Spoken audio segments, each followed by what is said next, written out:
Good evening मेरे class 11th की प्यारे बच्चों। आज हम लोग चलेंगे जो हम लोग का पोएट्री वाले सेक्शन में चौथी पोएम चल रही है चाइल्डहुड। आज हम लोग इस पोएम की आपकी किताब की शुरुआत की दो स्टैंजा का स्टैंजा बेस्ड क्वेश्चन आंसर देखेंगे। मींस आपकी किताब की इस पोएम में 4 स्टैंजा दिए हुए हैं, तो आज की क्लास में हम लोग शुरुआत के दो स्टैंजा का stanza based question answer cover करेंगे। बाकी बचे हुए दो अन्य स्टैंजा के स्टैंजा बेस्ड क्वेश्चन आंसर की क्लास आपको पेड क्लास के ग्रुप में देखने को मिलेगा। और अभी तक आपका प्रोज का 6 चैप्टर पूरी तरह से कंप्लीट हो चुका है। पोएट्री वाले सेक्शन में आपकी 3 पोएम कंप्लीट हो चुकी है, ये आपकी चौथी पोएम चल रही है। और स्नैपशॉट में सप्लीमेंट्री रीडर में भी आपका 3 चैप्टर कंप्लीट हो चुका है। तो यदि इनमें से आपका कुछ भी छूटा हो तो आप चैनल की प्लेलिस्ट में जाइए। चैनल की प्लेलिस्ट में जाएंगे तो वहां पर आपको क्लास 11th की नए सेशन की प्लेलिस्ट मिल जाएगी, जिसमें अब तक जितनी क्लासेस चली हुई हैं सारी क्लासेस एक शेड्यूल वाइज लगी हुई हैं। तो जहां से भी आपका छोटा हो आप वहां से देख करके पूरा कर सकते हैं। और इस सेशन का हम लोग का इंग्लिश में टारगेट है 100 आउट ऑफ 100 मार्क्स लाना, तो इसलिए आपकी जिम्मेदारी और बढ़ जाती है। जितनी भी क्लासेस आपको दी जा रही हैं आप हर एक क्लास को अटेंड करोगे, किसी भी क्लास को आप मिस नहीं करोगे, क्योंकि जितना बेहतरीन आप क्लास 11th में मेहनत करोगे उतना ही आसानी आपको क्लास 12th में होगी। तो इसलिए भैया क्लास 11th में आपको किसी भी प्रकार की कोई लापरवाही नहीं करनी है। और ये क्लास केवल यूट्यूब के बच्चों के लिए है। पेड क्लास में चारों स्टैंजा का स्टैंजा बेस्ड क्वेश्चन आंसर कराया जा चुका है और उसका पीडीएफ भी दिया जा चुका है। तो इसलिए अगर पेड क्लास की बच्ची यहाँ पर आई हुई हो तो बच्चे आप लोग अपनी पेड क्लास के ग्रुप में जाइए, वहां पर आपको इसकी क्लास मिल जाएगी, क्लास का पीडीएफ मिल जाएगा, तो आप लोग वहां से देख करके पूरा कर लेंगे। और जो बच्चे अभी तक पेड क्लास में एडमिशन नहीं लिए हुए हैं, अगर आप पेड क्लास में एडमिशन लेना चाहते हैं तो यहाँ पर जो आपको नंबर दिया गया है 7392937172 करके जो आपको नंबर दिया गया है, आप इस नंबर पे कॉल करके पेड क्लास में एडमिशन ले सकते हैं। बाकी बच्चे पूरा प्रोसेस की पेड क्लास में एडमिशन कैसे लें, फीस स्ट्रक्चर क्या है, क्या क्या चीजें इसमें आपको देखने को मिलेंगी, इसके बारे में विस्तार से क्लास के अंत में आपको बता दिया जाएगा। अब जल्दी से हम लोग आज की क्लास से कनेक्ट होते हैं। तो क्लास पे चलने से पहले जो भी बच्चे चैनल पे पहली बार आए हैं चैनल को सब्सक्राइब कर लें, वीडियो को लाइक कर दें और क्लास 11th के हर एक बच्चे तक वीडियो को शेयर कर दें। अब यहाँ पर देखिए आपका पहला स्टैंजा है और इस स्टैंजा के आधार पर यहाँ पर देखिए आपके स्टैंजा बेस्ड क्वेश्चंस हैं। और कितने प्रश्न हैं? 3 प्रश्न हैं। क्योंकि 12th की बोर्ड परीक्षा में आपके एक स्टैंजा के आधार पर 3 ही प्रश्न पूछे जाते हैं, तो इसलिए भैया यहाँ पर भी कितने प्रश्न हैं? 3 प्रश्न हैं। तो अब जल्दी से हम लोग इस पहले स्टैंजा का हिंदी अर्थ देख लेते हैं, उसके बाद इसके क्वेश्चन आंसर को करेंगे। और इसका हिंदी अर्थ आपको थोड़ा सा तेजी से बताएंगे। तेजी से इसलिए बताएंगे क्योंकि इस पोएम का हिंदी एक्सप्लेनेशन पहले करा चुके हैं। हालांकि हिंदी अर्थ यहां बताना ही नहीं चाहिए, डायरेक्ट क्वेश्चन आंसर को बता देनी चाहिए, लेकिन बता इसलिए दे रहे हैं ताकि आपको क्वेश्चन आंसर कराएं तो समझ में आए कैसे किस प्रश्न का क्या उत्तर है। तो जल्दी से इसका हिंदी अर्थ आप लोग देख लीजिए। अब यहां पर देखिए दिए हुए हैं when did my childhood go. When means हो जाएगा कब, माय चाइल्डहुड मींस हो जाएगा मेरा बचपना, गो मींस हो जाएगा जाना, मींस मेरा बचपन कब चला गया। कभी कहते हैं कि मेरा बचपन कब चला गया। वाज इट द डे, क्या उस दिन गया। आई सीज्ड, जब मैंने पार कर गया। टू बी 11 मींस 11 वर्ष की उम्र, क्या जिस दिन मैं 11 वर्ष की उम्र को पार किया उस दिन मेरा बचपन चला गया। आगे देखिए वाज इट द टाइम, या फिर उस समय गया। आई रियलाइज्ड, जब मैंने महसूस किया दैट हेल एंड हेवन, कि स्वर्ग और जो है नर्क could not be found in geography, means भूगोल में नहीं पाए जा सकते थे। एंड देयरफॉर, इसलिए कुड नॉट बी, वे अस्तित्व में भी नहीं होते हैं, और इसलिए वे अस्तित्व में भी नहीं होते हैं। वाज दैट द डे, क्या वह वही दिन था जिस दिन हमको जो है हमको महसूस हुआ कि मीन्स जो है हमारा बचपन चला गया। तो क्या वह वही दिन था। ये जो सारी चीजें आपकी बताई गई हैं, तो ये लाइन फिर से देख लीजिए। वाज इट द टाइम, क्या वह वही समय था। आई रियलाइज, जब मैंने महसूस किया दैट हेल एंड हेवन, की जो है नर्क और स्वर्ग could not be found in geography, means भूगोल में नहीं पाए जा सकते थे। And therefore could not be, इसलिए अस्तित्व में नहीं होते हैं, मींस इनका कोई अस्तित्व भी नहीं होता है। क्या वाज दैट द डे, क्या वह वही दिन था। तो भैया ए हो गया इस पहले स्टैंजा का हिंदी अर्थ हो गया। अब हम लोग इसके क्वेश्चंस की तरफ बढ़ते हैं। इस पहले स्टैंजा के आधार पर कौन से प्रश्न कैसे बने हुए हैं हम लोग उधर आगे बढ़ते हैं। तो यहाँ पर देखिए आपका स्टैंजा बेस्ड क्वेश्चंस दिया गया है और पहला प्रश्न देखिए आपका दिए हुए हैं, राइट दी टाइटल में शीर्षक लिखिए आप दी पोएम में इस कविता का from which the above stanza has been taken, जिससे यह ऊपर दिया गया स्टैंजा क्या किया गया है, लिया गया है। तो भैया टाइटल मीन्स होता है शीर्षक, शीर्षक मीन्स होता है पोएम का नाम। अब इस पोएम का नाम कुल मिलाकर के इसमें इस प्रश्न में आपको क्या कह रहे हैं कि इस पोएम का नाम आप लिख दीजिए। तो भैया पोएम का नाम क्या है, चाइल्डहुड है ना, तो सिंपल से हम क्या लिखेंगे, the title of the poem is childhood, means इस पोएम का टाइटल क्या है, शीर्षक क्या है, चाइल्डहुड है। तो इसलिए आप जो है पोएम का जो है नाम याद रखोगी और उसको किसने लिखा हुआ है, उसकी पोएट कौन है, आप उनका नाम याद रखोगे।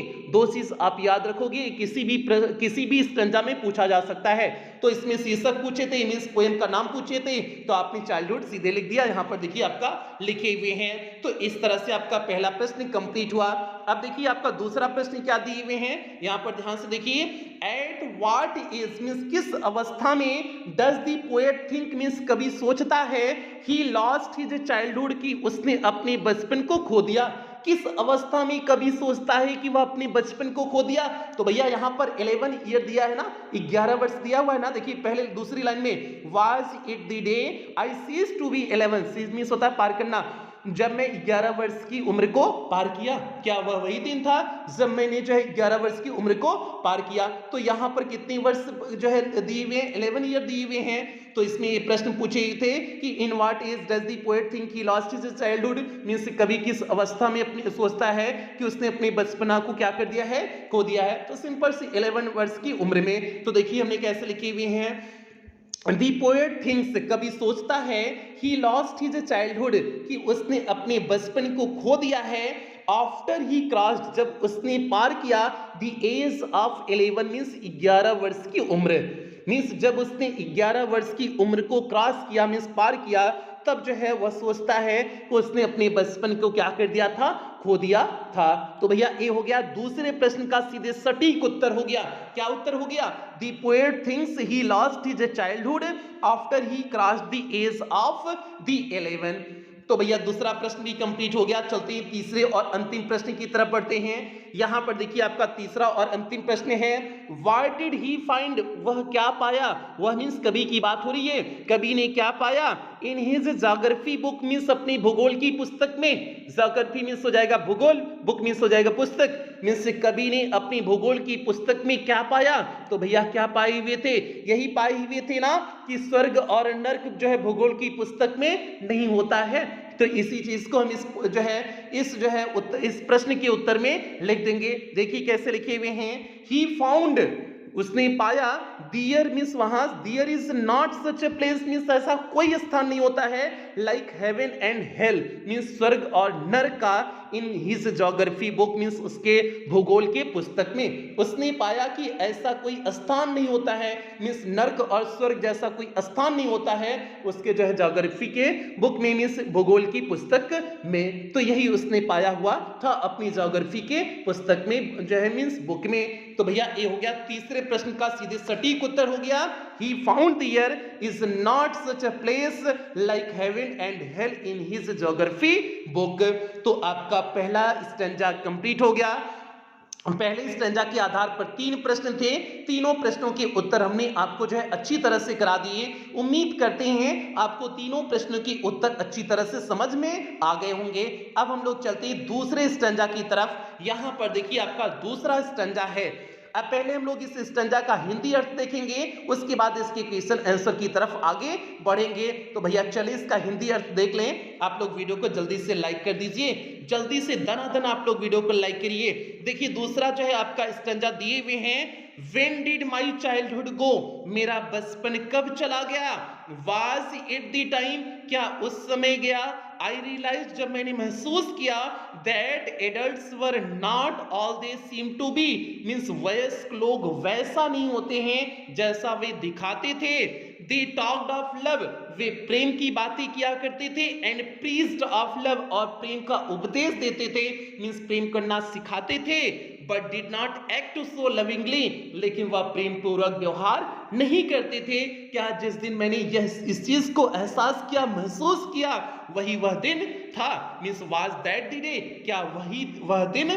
था, मीन्स क्या उसी दिन मेरा बचपना खो गया जिस दिन मैंने इन सारी चीजों को महसूस किया। तो भैया इसका विस्तार से सारी चीजों को इसका जो है हिंदी एक्सप्लेनेशन में समझाए हैं कि कैसे जो है एडल्ट्स के बारे में क्या बात किया गया है, कैसे क्या क्या चीजें हैं। तो अगर आप लोग हिंदी एक्सप्लेनेशन पोएम का नहीं देखे हैं तो पहले आप लोग हिंदी एक्सप्लेनेशन देखिए, उसके बाद ही आप इसे जो है करेंगे तो और बेहतर ढंग से चीजें समझ में आएंगी। तो यहाँ पर देखिए अब इस सेकंड स्टैंजा के आधार पर कौन कौन से प्रश्न पूछे गए हैं। तो यहाँ पर देखिए आपका स्टैंजा बेस्ड क्वेश्चंस लिखा गया है।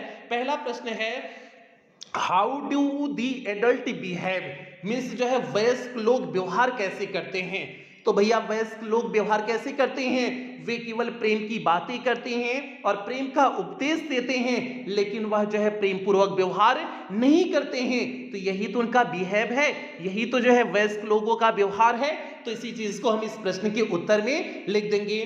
देखिए हमने यहाँ पर लिखे हुए हैं, the adults talked of love, means adult जो है प्रेम की बातें करते हैं, एंड प्रीज्ड और सिखाते हैं, ऑफ लव मींस प्रेम करना, और वे प्रेम सिखाते भी हैं, बट डिड नॉट एक्ट, लेकिन वे व्यवहार नहीं करते थे, so lovingly, did not act so lovingly, लेकिन वह प्रेम पूर्वक व्यवहार नहीं करते थे। तो यही आपका हो गया इस पहले प्रश्न का उत्तर हो गया, the adults talked of love and preached of love but did not act so lovingly। तो ये आपका पहला प्रश्न का उत्तर हो गया। चलते हैं दूसरे प्रश्न की तरफ, देखते हैं दूसरा प्रश्न क्या है, और आप लोग ध्यान से देखते चलिए। दूसरा प्रश्न यहाँ पर देखिए अच्छे आपका दिए हुए हैं, who did not act so lovingly, means कौन प्रेम पूर्वक व्यवहार नहीं करता था। तो कौन नहीं करता था भैया, जो है यहाँ पर एडल्ट्स की बात किया गया ना, एडल्ट्स मीन्स जो है वयस्क लोग जो है मीन्स जो बड़े लोग होते हैं वे प्रेम पूर्वक व्यवहार नहीं करते ना, केवल सिखाते ही हैं लेकिन प्रेम पूर्वक व्यवहार नहीं करते हैं। तो भैया सीधे इसका उत्तर हो जाएगा दी एडल्ट्स मीन्स वयस्क, डिड नॉट एक्ट मीन्स जो है नहीं करते हैं, सो लविंगली मीन्स वह प्रेम पूर्वक व्यवहार नहीं करते थे। तो ये हो जाएगा the adults did not act means जो है एडल्ट नहीं करते थे, एक्ट सो लविंगली मीन्स प्रेम पूर्वक व्यवहार, मीन्स जो है वयस्क लोग प्रेम पूर्वक व्यवहार नहीं करते थे। तो ये आपका दूसरे प्रश्न का सीधे सटीक उत्तर हो गया। अब हम लोग बढ़ते हैं तीसरे प्रश्न की तरफ। यहां पर देखिए आपका तीसरा और अंतिम प्रश्न है, what is the nature of adults, means जो है वयस्कों का स्वभाव क्या होता है। व्हाट इज मीन्स क्या है, द नेचर मीन्स स्वभाव, ऑफ एडल्ट्स मीन्स वयस्क का, वयस्कों का स्वभाव क्या होता है, इस चीज को तीसरे प्रश्न में पूछे हुए हैं। तो यहां पर देखिए क्या लिखे हुए हैं, the nature of adults is, means जो है वयस्कों का स्वभाव इज मीन्स होता है दैट दे प्रिटेंड, कि वे बहाना बनाते हैं, to what they are not, जो वे नहीं होते हैं, वे उस चीज का बहाना बनाते हैं जो वे एक्चुअल में नहीं होते हैं। तो भैया ये हो गया तीसरे प्रश्न का सीधे सटीक उत्तर हो गया, the nature of adults is that they pretend to be what they are not. तो ये आपका तीसरा प्रश्न भी कंप्लीट हो गया। उम्मीद करते हैं सभी बच्चा लोग को समझ में आ गया होगा। तो 2 स्टैंजा आपका कंप्लीट हो गया। 2 स्टैंजा के आधार पर जितने भी जो है आपके जो है ये स्टैंजा बेस्ड क्वेश्चन आंसर थे सभी हमने करा दिए हुए हैं। अब 2 स्टैंजा और बचा हुआ है, दोनों स्टैंजा का स्टैंजा बेस्ड क्वेश्चन आंसर की क्लास जो है आपको पेड क्लास में कराया जा चुका है। तो एक बार पेड क्लास में एडमिशन कैसे लेते हैं पूरा प्रोसेस समझा देते हैं, उसके बाद हम लोग आज की इस क्लास को समाप्त करेंगे। तो भैया यहाँ पर देखिए पेड क्लास की फैसिलिटीज लिखी गई हैं। पेड क्लास में आपका इंग्लिश का कंप्लीट सिलेबस कराया जाएगा, means first paper plus grammar पूरी तरह से कंप्लीट कराया जाएगा। आपको क्लास का PDF प्रोवाइड किया जाएगा, डाउट्स क्लासेस आपकी चलती हैं, टेस्ट आपका वीकली और मंथली होगा, मॉडल पेपर कराया जाएगा, मींस आपकी बोर्ड परीक्षा में किस प्रकार से क्वेश्चन पेपर आएगा उसका पूरा प्रैक्टिस मॉडल पेपर के रूप में करा दिया जाएगा। और सबसे बड़ी बात जो है रिवीजन सीरीज आपको इस पेड क्लास के ग्रुप में देखने को मिलेगा। और इस पेड क्लास का टारगेट है आपको इंग्लिश में 100 आउट ऑफ 100 मार्क्स के लिए पूरी तरह से तैयार करना, और ये टारगेट क्लास 12th के लिए है। क्लास 12th में आपको इस तरह से भी तैयार किया जा रहा है ताकि आप क्लास 12th में इस टारगेट को आसानी से अचीव कर सको। और जो है फीस स्ट्रक्चर पे आपसे केवल फीस जो है 499 रुपए है, ये पूरे सत्र के लिए है जब तक आपकी फाइनल परीक्षा नहीं हो जाती है। और आप पेमेंट कैसे करेंगे, आप गूगल पे, फोन पे, पेटीएम भीम ऐप इनमें से किसी भी माध्यम का प्रयोग करके आप पेमेंट कर सकते हैं। और अगर आप इनमें से किसी भी माध्यम का प्रयोग करके पेमेंट कर रहे हैं तो यहाँ पर जो आपको नंबर दिया गया है 7392937172 करके जो आपको नंबर दिया गया है, इसी नंबर पर आपको पेमेंट करने हैं। या फिर आपको यहाँ पर एक बैंक डिटेल दिया गया है, आप इस बैंक डिटेल का भी प्रयोग करके पेमेंट कर सकते हैं। या फिर आपको यहाँ पर कुछ क्यूआर कोड दिए गए हैं, आप इन क्यूआर कोड को स्कैन करके भी पेमेंट कर सकते हैं। और पेमेंट करने के बाद आपको पेमेंट का स्क्रीनशॉट लेना है, उस स्क्रीनशॉट को आपको इसी नंबर 7392937172 करके जो आपको नंबर दिया गया है, इसी नंबर पर स्क्रीनशॉट को व्हाट्सएप कर देने हैं। व्हाट्सएप करने के बाद आपको एक फॉर्म भेजा जाएगा, उस फॉर्म को आपको फिलअप करने होंगे। फॉर्म को फिलअप करने के बाद आपको 24 घंटे के अंदर ही पेड क्लास के ग्रुप में ऐड कर देंगे। तो बच्चे इसके अलावा अगर पेमेंट की रिकॉर्डिंग किसी भी प्रकार की कोई भी दिक्कत आ रही है तो आप इसी नंबर पर 24 घंटा कॉल कर सकते हैं, व्हाट्सएप मैसेज कर सकते हैं, आपकी कॉल और व्हाट्सएप का रिप्लाई किया जाएगा। तो ये पूरा एडमिशन प्रोसेस हो गया। उम्मीद करते हैं सभी बच्चा लोग को समझ में आ गया होगा। तो अब क्लास की ही समाप्ति करेंगे। जो भी बच्चे चैनल पे पहली बार आए थे चैनल को सब्सक्राइब करेंगे, वीडियो को लाइक करेंगे और क्लास 11th के हर एक बच्चे तक वीडियो को शेयर कर देंगे। ये सभी बच्चा लोग की जिम्मेदारी है। और कुछ बेहतरीन लाइनों के साथ क्लास की समाप्ति करेंगे। खोल दे पंख मेरा कहता है परिंदा, अभी और उड़ान बाकी है, जमीन नहीं है मंजिल मेरी, अभी पूरा आसमान बाकी है। तो अभी तो बच्चे आप 11th हो, अभी तो 12th की बोर्ड परीक्षा बाकी है, तो इसलिए एकदम जी जान जो है अभी से लगा दो ताकि 12th की बोर्ड परीक्षा की आप टॉपर बन सकें। तो यही सभी बच्चों से उम्मीद करते हैं और इन्हीं उम्मीदों के साथ सेशन की समाप्ति करते हैं। मिलते हैं अगली क्लास में, तब तक आप लोग अपना ध्यान रखें, अपने परिवार का ध्यान रखें। लव यू ऑल प्यारे बच्चों।